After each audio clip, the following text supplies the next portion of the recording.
Eu vou pedir, por gentileza, os irmãos abram as suas Bíblias. Atos, no capítulo de número 3, verso 1 a 5. Eu vim hoje todo engomado. Hoje eu vim até engomado. Todo Eu digo, muito tempo eu não saio na televisão, há mais de um ano, tem que sair. Tem que estar engomado, né? Glória a Deus. Atos capítulo 3, versículos de 1 a 5. Eu vou pedir, por favor, que se puder a versão atualizada. Então tá bom, tem uma que tiver aí tudo bem. Essa mesmo, essa aí mesmo. Diz a palavra do Senhor: Pedro e João subiam ao templo à hora da oração, a nona, e era carregado um homem coxo de nascença, ao qual todos os dias punham à porta do templo, chamada Formosa, para pedir esmolas aos que entravam. Ora, vendo ele a Pedro e João, que iam entrando no templo, pediu que lhe desse uma esmola. E Pedro, como João, fitando os olhos nele, disse: olha para nós. E ele os olhava atentamente, esperando receber deles alguma coisa. Amém. Pai, te louvamos, glorificamos o teu nome, te agradeço, ó Deus, por esta oportunidade de estar retornando, Senhor, a tua obra. Ó Deus, voltar ao alto mar, Senhor, para lançar a rede. Muito obrigado, Pai, por esta noite. Usa-nos para a tua glória. Eu te peço, fala conosco em nome de Jesus. Amém e amém. Poderia se sentar, por favor? A igreja, dentro da cultura, a nossa igreja, Nova Jerusalém Tijuca, dentro da sua cultura, ela engloba a crença, missões, a visão, que é o propósito, e engloba valores. Mas, dentro desta cultura que eu falei, essas quatro, né, tem uma missão. Então, essa missão agora que eu queria tratar com os irmãos aqui essa noite, foi que Deus falou no meu coração já desde a semana passada. Semana passada, retrasada, mas eu guardei, eu disse, não é agora não, fiquei esperando, não. Mas agora o Senhor confirmou. Então, a igreja dentro da cultura tem uma missão: alcançar os perdidos, crescer espiritualmente, relacionar-se e servir.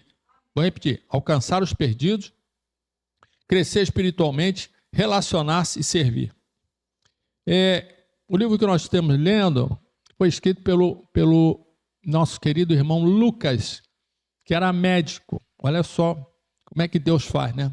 Lucas escreveu primeiro o Evangelho de Lucas para um irmão chamado Teófilo. Ele começa assim, e na continuação, no livro de Atos, ele fala de novo com Teófilo. Então ele terminou lá e começou de novo a falar de Atos. E ele chegou a um ponto, o Lucas, que era médico, olha gente, médico. Ele pegou a chapa quente. Ele foi quando Paulo fez 3 viagens missionárias. E na quarta, que não foi uma viagem missionária, mas Deus mandou ele para lá, né? E nessa quarta viagem, esse homem estava dentro do navio. Como é que o senhor sabe? O pastor estava lá? Não, porque você lendo, você vai ver que ele diz assim: nós passamos essa noite, nós. Então ele coloca ali na segunda pessoa do plural, na primeira pessoa do plural, dizendo nós. Então ele está dizendo que eu estava ali, eu vi. Tem coisas que ele escreveu porque ouviu falar, né? Foram testemunhos. Então, o Lucas inicia Atos no ponto onde deixou o Evangelho de Lucas. E Atos dos Apóstolos registra o cumprimento inicial da grande comissão de Mateus 28. Eu vou pedir, por gentileza, que a pastora coloque ali Mateus 28, 19 a 20. Quem está ouvindo, diga amém, Jesus.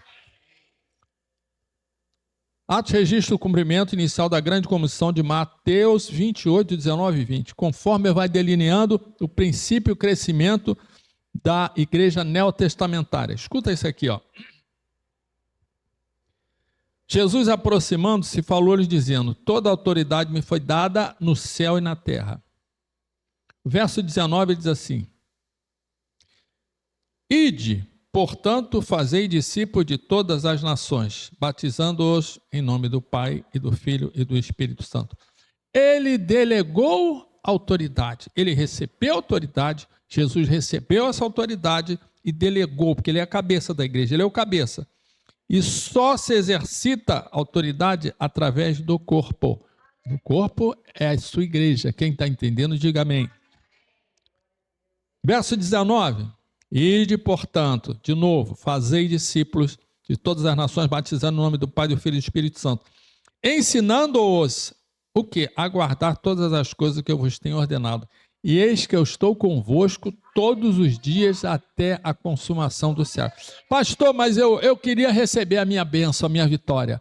Faz como Jesus falou para Pedro, faz o seguinte, vai lá, abre a boca do peixinho, tira lá a moeda e paga lá o nosso imposto. Se você quer vitória, você vai pescar peixe, que a bênção vem na sua mão. Eu estou com um problema financeiro, vai pescar que Deus vai trazer a moeda na tua mão. A bênção da prosperidade vai chegar na tua vida, na tua casa. Você não precisa ficar se preocupando com isso, você tem que fazer aquilo que Deus mandou e determinou aqui. Atos capítulo 1 fala da promessa do batismo com o Espírito Santo. Atos capítulo 2 fala do dia de Pentecostes. E agora nós vamos entrar no final de Atos capítulo 2. E o primeiro ponto é dizer o seguinte, unção de quem quer unção aqui? Levanta a mão. Quem não quer nada, diga amém.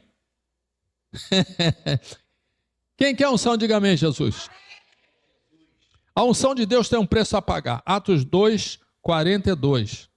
Vamos dar uma olhadinha aqui, novamente. Vamos voltar no livro de Atos. Eu vou pedir para a pastora. Atos capítulo 2. Olha aqui, Atos capítulo 2. No verso de número 42. Ele diz assim.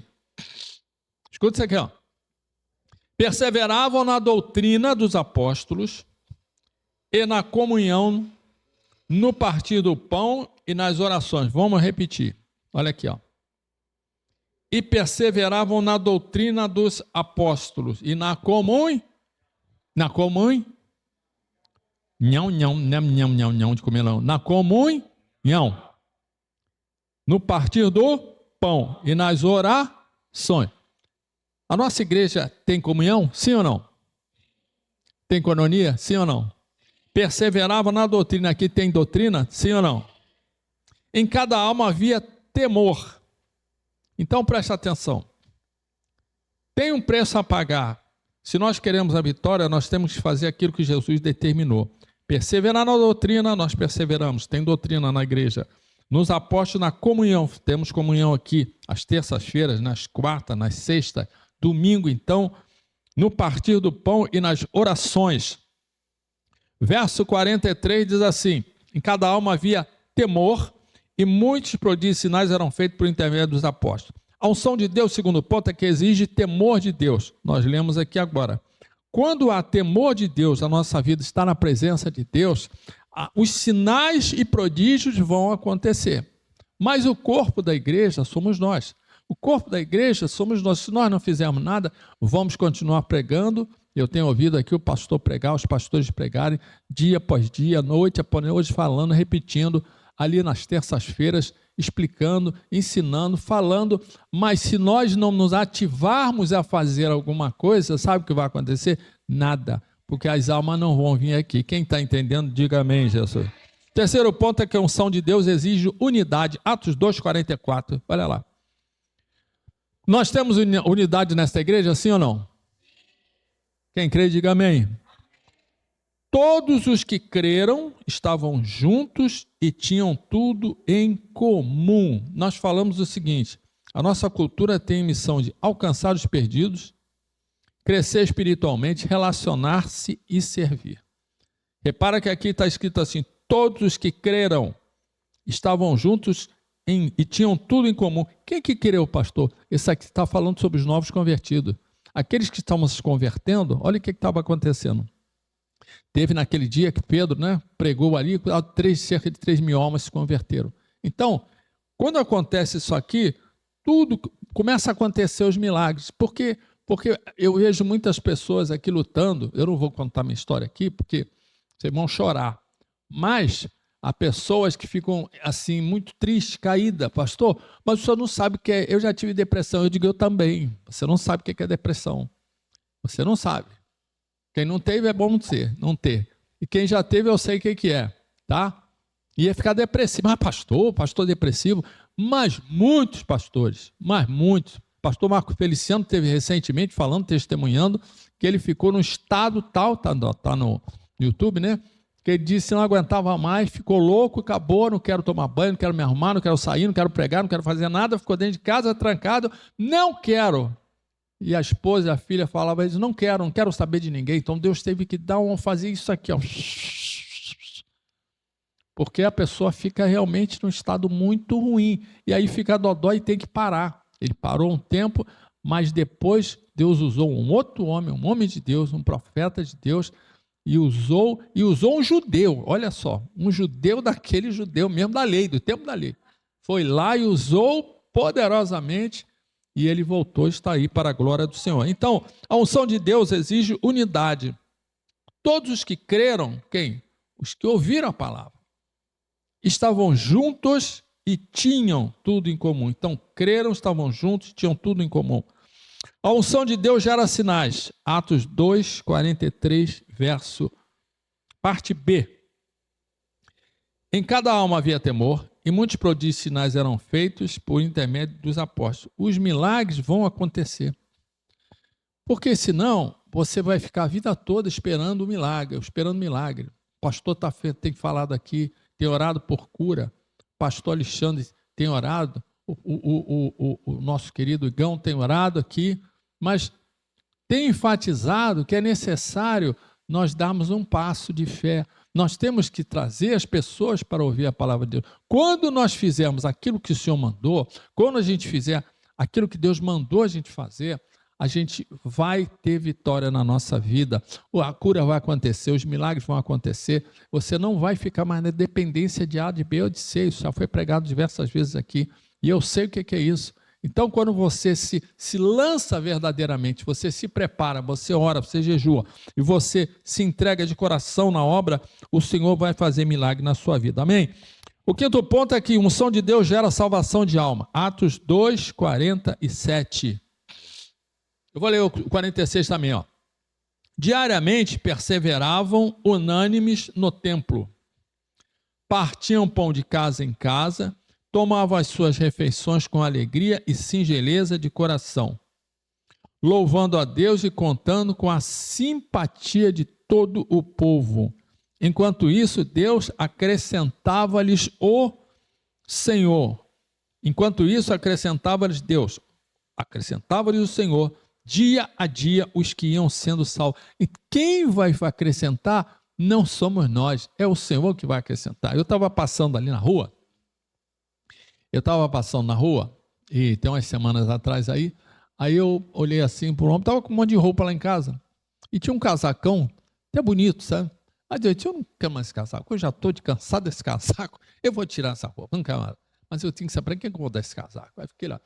Aí eu passei e olhei 2 mendigos na rua. Um estava em pé aqui, umas coxinhas bem fininhas, o bichinho estava tão magro, estava parecia um galetinho mesmo, sabe? E assim, tava bem magrinho o bichinho. Aí eu passei barbudo, eu disse assim, rapaz, eu acho que eu tenho uma roupa que dá em você. Tu tá meio frangote aí? Eu já perdi uns quilos também, acho que vai dar em você. E tinha um outro que estava deitado assim, ó, debaixo da marquise, estava deitado todo enrolado, mas bem agasalhado.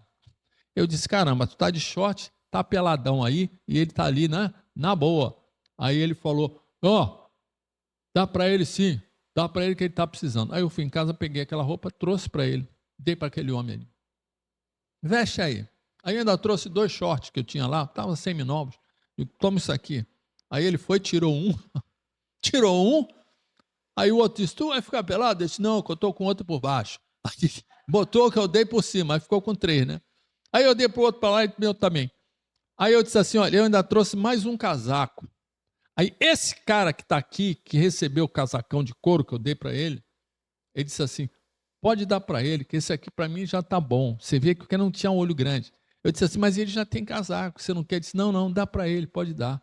Aí eu dei para ele, claro que eu não ia perder tempo ali, né? Então, eu parei, conversei com ele assim, você já entregou a sua vida para Jesus? Ele, você tem que fazer, filho, o que você foi chamado, preste atenção a isso aqui. Eu não entendo, se bater ali vai ser um desastre, vai ser uma correria, vão chamar o bombeiro aí. Eu não sei, eu não entendo, eu não sei bater, né? Um pouquinho que eu tocava era de violão, eu não entendo daquilo lá, mas para que Deus me chamou, eu tenho que abrir a boca e falar, não importa para quem. E eu estava ali falando para aquele homem, e eu disse para ele, você sabe que Você já entregou a vida a Jesus? Ele disse, não. Aí o outro falou assim, e eu disse, e você? Ele disse, olha só, pastor. Eu disse, não, resenha não, presta atenção. Sim ou não? Não, pastor, eu estava desviado, era diácono. Eu digo, então tá bom, senão você vai fazer resenha e eu vou embora, eu tenho que falar de Jesus para você. Eu já sei de tudo que você vai falar, então tá bom. Então, o que ele fez, aquele homem se ajoelhou, ficou assim, ó. Tinha uma mureta aqui, ele foi, ficou se ajoelhou aqui. Eu disse, não estou falando nada, olha aqui, eu disse para ele aí, você quer entregar a vida a Jesus? Claro que eu antes preguei, né? Preguei, conversei um pouquinho, e ele ali, naquele momento, aquele homem voltou para Jesus e o outro também. Ficaram felizes da vida. O que eu fiz? Trouxe ele para a igreja? Não, filho. Porque ali tem que ser um centro de recuperação. Mas a sua obrigação é falar de Jesus. Há um tempo atrás, há uns anos atrás, tinha umas pessoas aqui na igreja que diziam assim, pastor, eu vi uma pessoa lá na rua, eu vi isso fulano e tal, eu disse, filho, não pode fazer isso, você não pode trazer pessoas aqui dentro. Você pode falar do amor de Deus lá, e deixa ele, você não pode, aqui tem que cuidar, tem que tratar, tem que tomar banho, tem essas coisas todas, tem locais específicos para tal. A igreja às vezes atende, às vezes dá uma comida, dá um pão, mas não pode ficar com a pessoa precisa estar num lugar. Então, a sua obrigação é falar de Jesus para essas pessoas. Nós estávamos ali, passando perto da minha casa, e eu disse, olha, eu vou tirar daquela, nós não temos garagem, né? Então eu disse para minha esposa, vamos tirar daquela garagem que está distante, a nossa garagem fica uns 10 minutos andando, menos de 10, mas fica meio distante. Botamos ali perto de casa. E o rapaz que estava lá, né, que administra ali, eu falei para ele, você é o fulano de tal, sou. Conversei, vou botar aqui, tá, é tanto, paguei direitinho. Eu disse para ele, você, do nada, ele não perguntou nada. Eu disse, você já ouviu falar de Jesus? Ele disse, já. Tem filho? Eu disse, tem. Rapaz forte, bonitão, novo. Eu disse para ele, você tem filho? Tenho, senhor. Eu digo, cadê ele? Está longe, na Paraíba. Aí eu disse, é, né? E quem é que toma conta aqui? Sou eu que fico aqui, digo dia e noite, direto, ali na casa. Aí tem um cômodo assim, é isso aqui, ó, mais ou menos. É ali que ele fica, que mora. Aí eu fiz o quê? Vamos falar de Jesus para ele. Mas eu conversei muito e não tinha ninguém entrando, conversamos, batemos papo, falei com ele. Ele disse, eu tenho ido numa igreja com a moça. Eu digo, então, eu disse para ele, vou me entregar a vida para Jesus aqui agora, e se quero, sim, senhor. Agora, o que eu vou fazer? Eu vou ficar atrás? Eu vou mandar um versículo a ele, mando um texto, mas eu tenho que falar. Assim que puder, eu trago ele para cá. E você tem que fazer a mesma coisa. Quem está entendendo, diga amém, Jesus. Então, a Bíblia diz que a unção gera salvação de almas. Louvando a Deus e contando com a simpatia de todo o povo, verso 47, enquanto isso acrescentava-lhes o Senhor dia a dia os que iam sendo salvos. Sexto ponto, que a unção de Deus exige disciplina. Atos 3, versículo 1. Pedro e João subiam ao templo para a oração da hora nona. Era 15 horas, quando se ofereciam no templo o sacrifício vespertino. Era levado um homem coxo de nascença, o qual punham diariamente à porta do templo chamada Formosa para pedir esmola. Repara que Pedro e João subiam ao templo para a oração da hora nona. Então, se nós queremos ter unção, nós temos que ter disciplina, estar na casa do Senhor, participando e ajudando na obra de Deus. Amém? Quem está entendendo, diga amém, Jesus. A unção de Deus gera ousadia no Espírito. Atos 3,4 diz assim. Verso 3, vendo ele a Pedro e João que iam entrar no templo, implorava que lhe desse uma esmola. Pedro, fitando-o juntamente com João, disse, olha para nós. Olha para nós. O que ele estava esperando, pastor? Ele estava na expectativa de receber alguma coisa. Estava na expectativa de receber alguma coisa. Ele queria ter... Qual é a expectativa que nós temos gerado? Eu e você. Hein? Se eu dissesse agora, Deus me revelou aqui que tem gente aqui que está com caroço no pé, com caroço nas costas aqui, pode levantar, vai vir, Mas o Senhor disse assim para você e para mim, Buscai primeiro o reino dos céus, as demais coisas serão acrescentadas.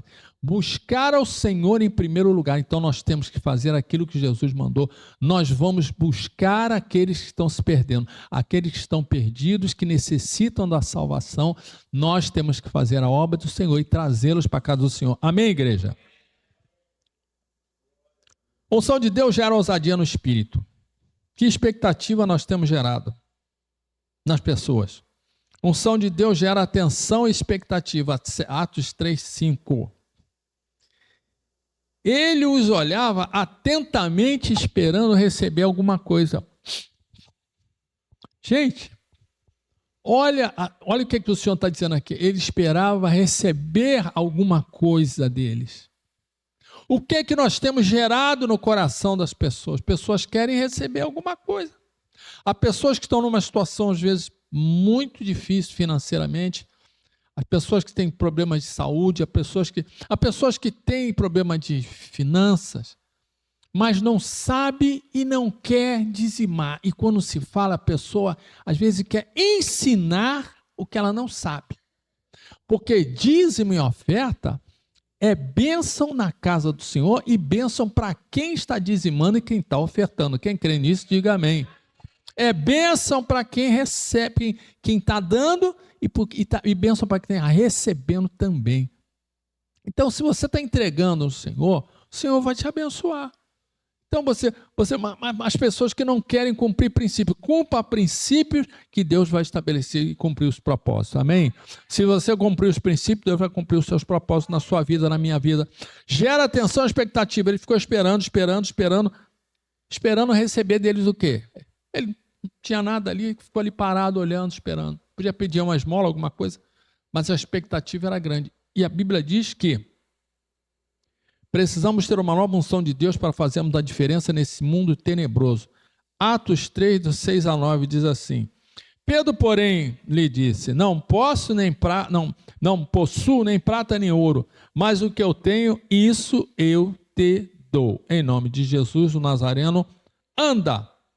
Tomando pela mão direita, o levantou e imediatamente os seus pés e tornozelos se firmaram. Amém, igreja? Nós precisamos de uma nova unção para fazer a diferença nesse mundo tenebroso. Moisés, queridos, tinha unção nas mãos, Sansão nos cabelos, Davi nos dedos, Eliseu nos ossos, Paulo nas vestes. Que, pastor? Moisés tinha unção nas mãos, Sansão nos cabelos, Davi nos dedos, Eliseu nos ossos, Paulo nas vestes, Jesus tinha no corpo todo. Mas ele delegou a nós. Ele tinha no seu corpo, ele é 100% homem e 100% Deus. Ele delegou para nós, ele fez isso. Então, eu e você somos o corpo de Cristo. Eu e você somos o corpo. Então, ele delegou, tinha unção no corpo dele todo. E esse corpo está estabelecido aqui na terra, que é o corpo de Cristo. A unção está prontinha para você receber, se vocês entender que você tem que fazer essa obra que o Senhor mandou. Amém, igreja? Vamos ficar de pé? Eu vou pedir para os irmãos do louvor, por gentileza, para vir para cá.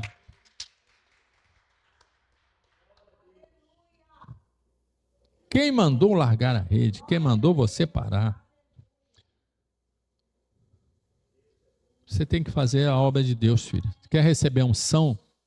A unção de Deus vem sobre a sua vida, vem sobre a sua casa, vem sobre a sua família. Vou dar um exemplo aqui prático. Pode ficar. Vou dar um exemplo prático. O irmão aqui, há muitos anos atrás, ele começou, se converteu, se batizou, estava uma flecha ligeira. Pregava muito. Né, Claudemir? Claudemir pregava muito. Claudemir guardava a Bíblia de cabeça, sabia os salmos de cabeça. Pastor, o homem falava de cabeça o salmo. Mas com o tempo, a gente toma tanta pancada, como eu falei para vocês, gente, às vezes fica depressivo, fica triste. E eu sempre soube como ele enfrenta o enfrentamento que ele tem ali, onde ele trabalha. Mas você, Claudemir, não está parado não, viu? Eu tenho pensado muito em você, eu me lembrava lá em casa, ficava me lembrando de você. Como você pregava, evangelizava, trazia pessoas para o culto aqui. Ele trazia lá de cima pessoas para cá. Mas Deus essa noite vai te renovar, Claudemir. Não estou botando você em exposição, porque eu já falei aqui que fiquei depressivo, viu? Se você estiver ouvindo aí, tá? Você que está em casa, tá bom? Pode falar para os outros aí. Então, Deus vai te renovar essa noite. Eu sei da sua luta, mas Deus ama você, você não vai parar. Você não vai parar, você não precisa brigar com eles quando eles te perturbarem ali, começar a falar um monte de coisa.